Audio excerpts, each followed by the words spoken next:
आवाम का ये बहुत बड़ा मसला का हल निकाल सकें। तो आप सबका बहुत बहुत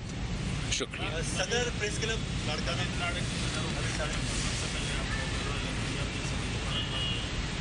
मेरा सवाल ये है कि एक तरफ मुआशी बेहतरी की जो है मुताबिक वो भी एहसास है जो पावर कंपनी है उसको गिलाव किया जा रहा है और काफ़ी एहसास है इस हवाले से आपका। तो जहाँ तक आपके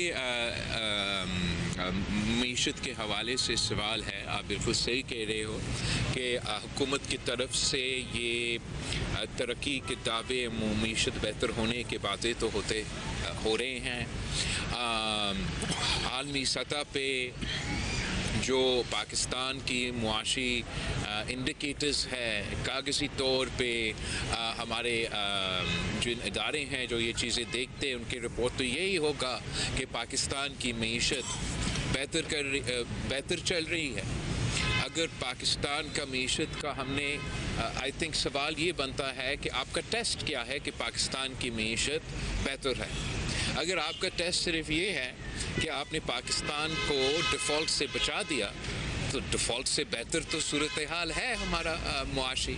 मगर अगर आप आम आदमी से पूछे कि क्या आपका मुआशी तरक्की हो रही है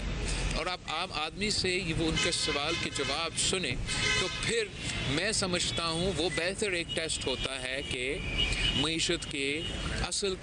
हालात क्या है। और हकीकत ये है कि पाकिस्तान में एक अफोर्डेबिलिटी क्राइसिस है। लोग अफोर्ड नहीं कर सकते। खाने पीने के जो अखराजात है, घर चलाने के जो अखराजात है, बच्चों को तालीम दिलवाने के जो अखराजात है, इलाज करवाने का जो अखराजात है, वो अब लोगों के क़ुव्वत ख़रीद से बाहर होते जा रहे हैं। और पाकिस्तान पीपल्स पार्टी की कोशिश यही रहा है कि हम गरीब अवाम को वो फैसिलिटीज़ पहुँचाए, 100% मुफ्त फैसिलिटीज़ पहुँचाए ताकि ये मसला कम किया जाए। हुकूमत का, वफाकी हुकूमत के अपने इंटरवेंशंस हैं। पाकिस्तान पीपल्स पार्टी मुख्तलिफ एजेंडे आइटम्स पे अपनी राय रखती है, अपने मंशूर रखते हैं, अपने नुक्ते नज़र रखते हैं। जैसे आपके निजकारी की जो सवाल थी, निजकारी के हवाले से पाकिस्तान पीपल्स पार्टी के एक अलग पर्सपेक्टिव रहा है। हम समझते हैं जो हमारे लिए बहुत कामयाब तरीक़ेकार रहा है वो पब्लिक प्राइवेट पार्टनरशिप का तरीक़ेकार रहा है। और हमने पब्लिक प्राइवेट पार्टनरशिप के थ्रू ये साबित कर दिया है कि हम ना सिर्फ आवाम को बेहतर सहूलतें दिलवा सकते हैं, मगर जो हमारे पब्लिक प्राइवेट पार्टनरशिप के जो पोर्टफोलियोज़ है, चाहे वो Sindh Engro coal mining company हो या मेरा कराची थट्टा ड्यूअल कैरेजवे हो या ये बाकी जो झिल्क मुलाकातिया जो आपकी ब्रिज है वो हो, ये तमाम पब्लिक प्राइवेट के पार्टनरशिप के इनिशिएटिव्स ना सिर्फ हमने आवाम को डिलीवर किया है मगर मुआशी तौर पे वो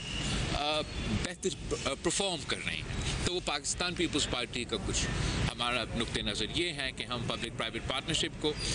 प्रेफरेंस देते हैं। हुकूमत, मैं समझता हूँ कि वफाकी हुकूमत को अगर अपने ही मुआशी बहरान को एड्रेस करना है और ख़ास तौर पे जो वफाकी हुकूमत की जो फिस्कल स्पेस की बात किया जाता है तो उसमें एक अहम किरदार पब्लिक प्राइवेट पार्टनरशिप का हो सकता है और हुकूमत को उस पर गौर करना चाहिए। सिंध हुकूमत के पब्लिक प्राइवेट पार्टनरशिप की कामयाबियाँ से सीखना चाहिए कि कैसे ये वफाकी सतह पे या दूसरे सूबे पे सिंध हुकूमत की पब्लिक प्राइवेट पार्टनरशिप की मॉडल जो आलमी सतह पे इकोनॉमिस्ट मैगज़ीन ने इसको 6 नंबर रीजनली रेट किया गया है कि इसको दूसरे सूबे पे और वफाकी सतह पे भी इम्प्लीमेंट किया जाए।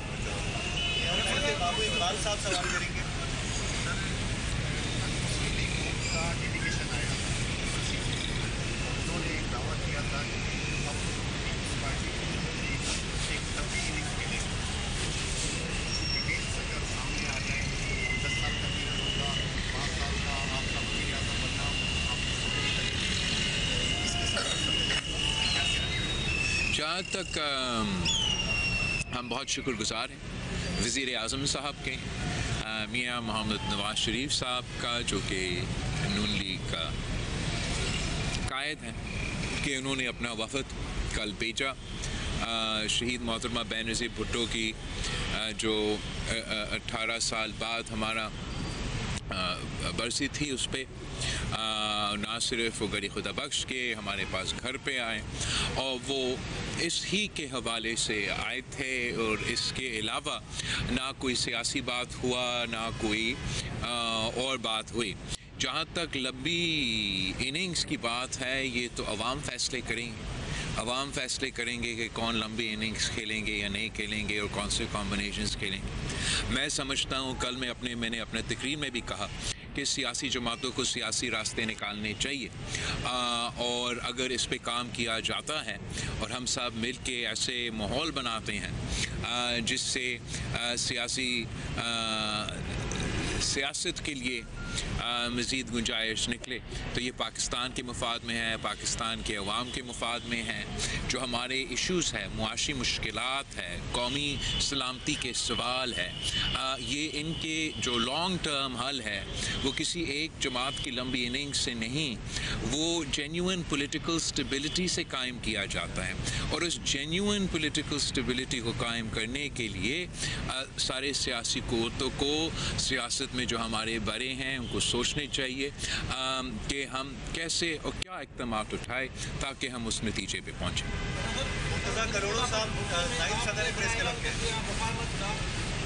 वाले कहते हैं हमें जज नहीं बुलाता, देता है, हमें इंसाफ नहीं मिल रहा है, तो क्या सिचुएशन होने जा रही है, क्या होना चाहिए? तो मैं तो शहीद मोहतरमा बेनज़ीर भुट्टो की बरसी पे शहीद मोहतरमा बेनज़ीर भुट्टो की नज़रिए और मंशूर के मुताबिक ही बात करूँगा, और कौमी इश्यूज़ के साथ साथ मुआशी इश्यूज़ के साथ साथ जो शहीद मोहतरमा बेनज़ीर भुट्टो की आखिरी सियासी पैगाम थी, वो सियासी मुफ़ाहमत के लिए, ट्रूथ एंड रिकन्सिलिएशन के लिए, तो उस पर मैंने ज़रूर बात करना था। मैं उसका ये मतलब नहीं था कि मैं किसी एक सियासी जमात के बारे में बात कर रहा हूँ, मगर मैं ओवरऑल पाकिस्तान की सियासी सूरत हाल, इस मुल्क की तरक्की, इस मुल्क की मुआशी तरक्की, हमारी जमहूरियत की तरक्की, हमारी मुल्क की भला इसमें है कि हम पाकिस्तान की सियासत को उस नतीजे में लेकर आएँ। उसमें हुकूमती जमातें, हुकूमत के साथी वाले जमातें को भी एक किरदार अदा करना पड़ेगा, और साथ साथ जो हमारा अपोजिशन की जमातें हैं उनको भी एक रिस्पॉन्सिबल किरदार अदा करना पड़ेगा। अगर सियासत इंतहा पसंदी की सियासत किया जाएगा तो फिर मेरा ख्याल में उस इंतहा पसंदी वाली सियासत के जवाब में जो सख्ती होती है उस पर शिकायत नहीं होना चाहिए। अंग्रेज़ी में एक कहावत है, if you can't stand the heat get out of the kitchen. और अगर एक तरफ आपके लीडर पे एक छोटी सी नैब केस बनने पे और एक छोटा सा गिरफ्तारी के रद्द अमल पे आप हमारे कौमी इदारे पे हमला करेंगे, फिर बाद में आप ऐसे शिकायत ना करें कि कानून और आइन के मुताबिक आपके ख़िलाफ़ एक्शन होगा। कल मैंने गरी खुदा बख्श में पीपल्स पार्टी के जवालों से